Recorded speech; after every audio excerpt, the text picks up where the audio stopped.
Ayuki Nanithwaiti Maymi Preston-Donahue Na Karuk. Hi, my name is Maymi Preston-Donahue. I am a Karuk person. I'm also Yurok, Paiute, and Pit River from Northern California. I was nominated by Lulu Alexander, who is a fellow Karuk language learner. I'm a Karuk language learner. I've been pursuing learning the Karuk language for 7 years now under Master Apprentice Julian Lang. Our language is very near extinction with less than a dozen fluent speakers, even though we are one of the largest tribes in California. I think we're the third largest. Our language is very near extinction with less than a dozen fluent speakers, even though we are one of the largest tribes. This is because of colonization. My great-grandparents were beaten for speaking their language. My husband's parents, in boarding school, his father was kicked out of school for speaking the language, his mouth washed out with soap, told it was an inferior language and that his sounded like he had a mouthful of garbage when he spoke. And so I was just really repressed, and English was really pushed on our people. And it created a sense of shame. Everything about being native was shameful at that time, and the language was dominant in that because your language shaped your worldview, and your worldview was supposed to be an English settler worldview, not Native American, not Karuk. So it was really repressed. I've been advocating for a strong language effort within our tribal communities for a while now. I had the gift of learning language in school, and I was just a kindergartner from elders, but it really was diminishing for my kids. I didn't see it. I have an 8-year-old and a 5-year-old, and I just wasn't seeing it. And I was really blessed to be approached by my master speaker when I was pregnant with my oldest, to become his apprentice to the Advocates for Indigenous Language Survival. And I fitted in as I could. I was in grad school, I was working, I had kids. I really struggled to fit it in. It's just not a high priority for other Karuk people, and it's not because they are not prideful of who they are. It's because this society is built to not value native languages, and so everyone struggles to have it in their daily lives. And I just knew if people knew what it is to learn the language, how transformative it is, how it changes your worldview and how you see the world differently, and how it sounds so much better than English, that they would know what I was learning, that it is important. If only they could get better access to the language in a daily way. And I was struggling with that for many years.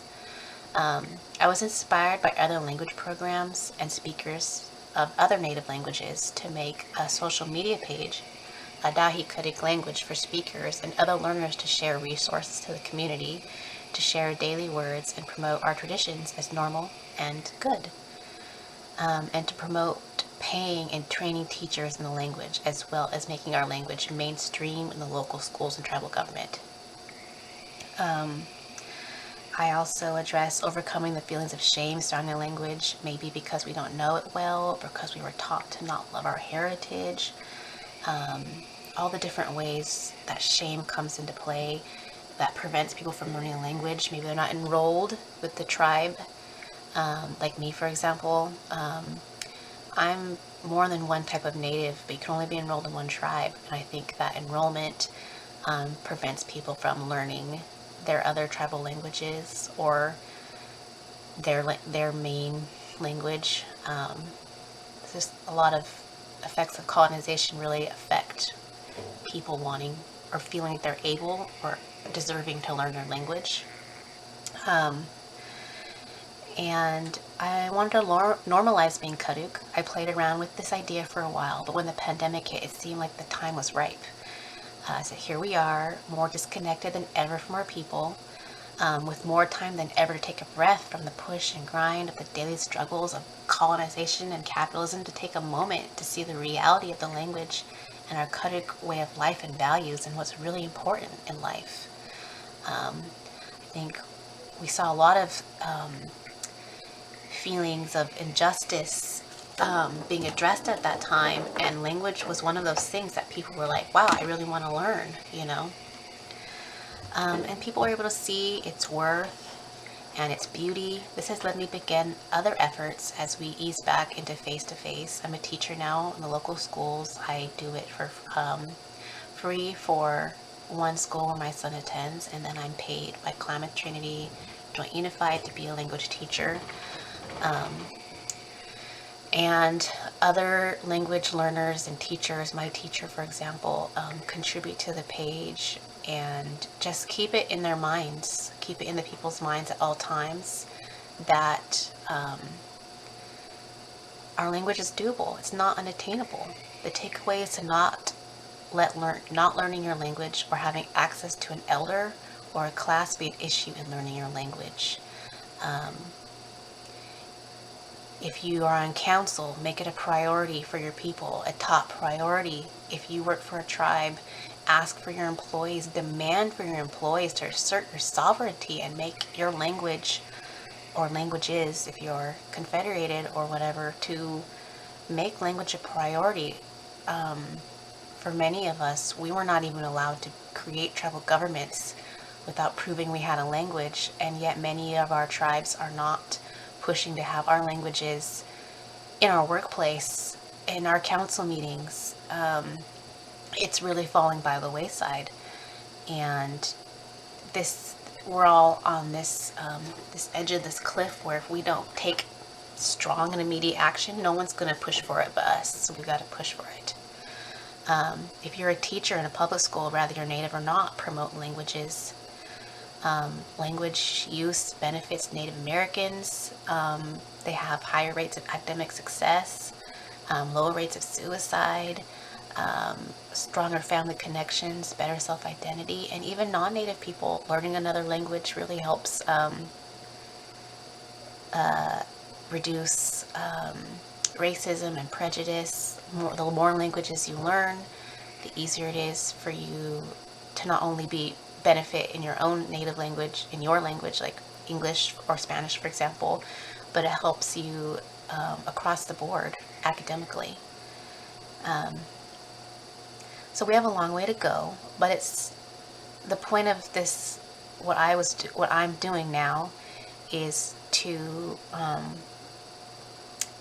bring our languages and our cultures into the modern world. We're alive. We do modern things, you know. We're in TV, we're online, and we're growing and we're thriving from colonization, and our languages can grow and thrive with us online and in technology and in our classrooms. And that's what I'm hoping to achieve. So Yotwa for your time, Yotwa for the nomination, Lulu, and I hope this inspires other people and tribal governments and individuals to really pursue their language and make it a priority in their lives, and make it a career path that people can pursue. That's all. Yotwa.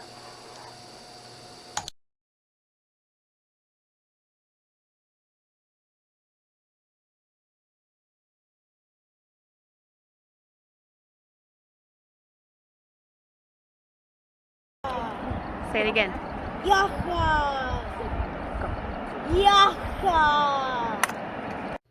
Yaha. Yaha. Yaha. Yaha! Yaha! Say yaha. Yaha.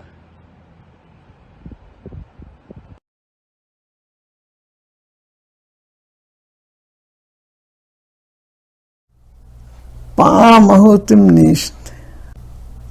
Pamahutim nicht. Pamahutim nicht. Pamahutim nicht.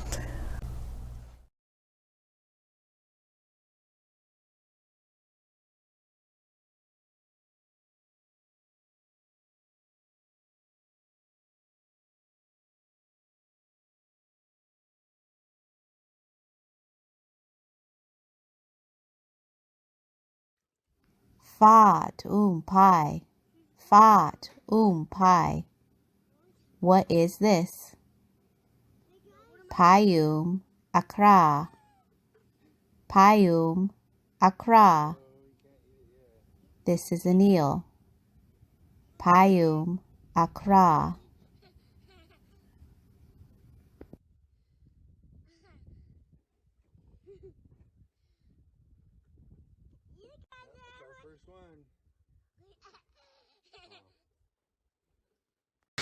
Spring salmon is shiat. Is shiat. Spring salmon is shiat. Is shiat. Spring salmon is shiat.